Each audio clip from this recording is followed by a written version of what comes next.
विश्व प्रसिद्ध सूफी संत हजरत अलाउद्दीन अली अहमद साबिर पाक का सालाना उर्स मुबारक पिरान कलियर शरीफ में बेहद धूमधाम और एहतराम के साथ मनाया जा रहा है। आस्था के इस संगम में देश ही नहीं बल्कि विदेशों से भी लाखों की संख्या में जायरीन साबिर पाक के दर पर हाजिरी लगाने और अपनी मुरादें मांगने पहुंच रहे हैं। इसी बीच गुजरात के सुप्रसिद्ध उद्योगपति दिवंगत इब्राहिम सेठ लोखंडवाला के पोते आसिफ सेठ लोखंडवाला भी अपने सहयोगियों के साथ कलियर शरीफ पहुंचे हैं। इस दौरान उन्होंने मज़ार-ए-अक़दस पर अकीदत के फूल और मखमली चादर पेश की। इस दौरान उन्होंने देश में अमन चैन, खुशहाली, आपसी भाईचारे और तरक्की के लिए विशेष दुआएं मांगी। वहीं अंतर्राष्ट्रीय शायर अफजल मंगलौरी ने बताया कि लोखंडवाला परिवार से उनका बेहद पुराना रिश्ता रहा है। लोखंडवाला परिवार के हर सुख दुख में वे प्रमुखता से शिरकत करते हैं। मेरा ये 5वां साल है उसमें। मेरे दादा इब्राहिम सेठ लोखंडवाला 70 साल से यहाँ आ रहे और यहाँ सबकी खिदमत कर रहे हैं।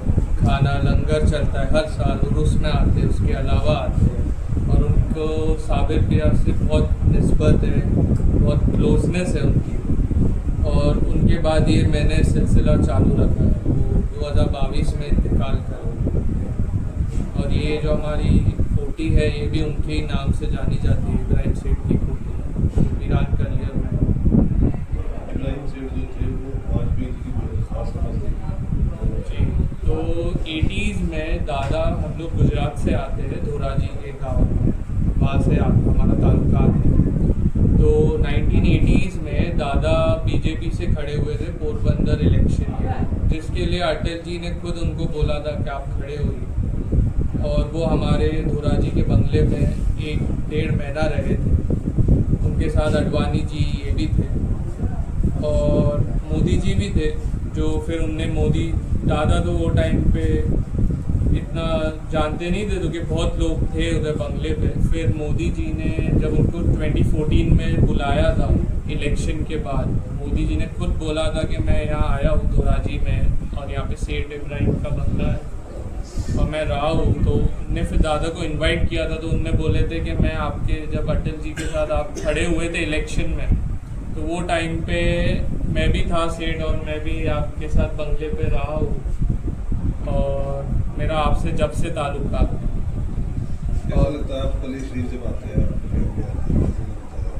बहुत अच्छा लगता है, अपनापन रहता है, लोग मिलते हैं, बस खिदमत करते रहते हैं।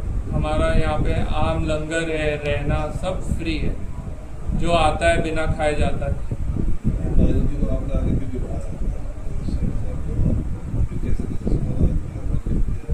क्या बीजेपी वो दादा ने खड़े हुए इलेक्शन में, फिर उसके बाद वो टाइम पे बीजेपी को उनने 18 गाड़ियाँ दी थी।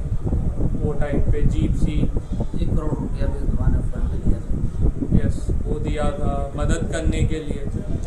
आगे स्टार्टिंग में पार्टी फंड में इलेक्शन के लिए, खर्च के लिए। फिर उसके बाद उनके ताल्लुकात रहे बट वो और आगे नहीं बढ़ा उन्हें पॉलिटिक्स में। और अभी I am very young to go on that.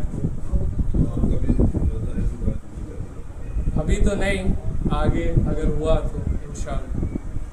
क्या खास दुआ करते हैं साबिर पाक?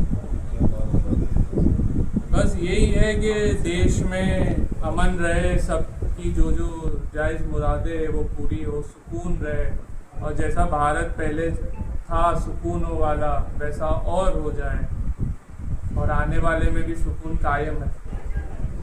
और जो परेशान है उनकी सब तकलीफ़ें साबिर पिया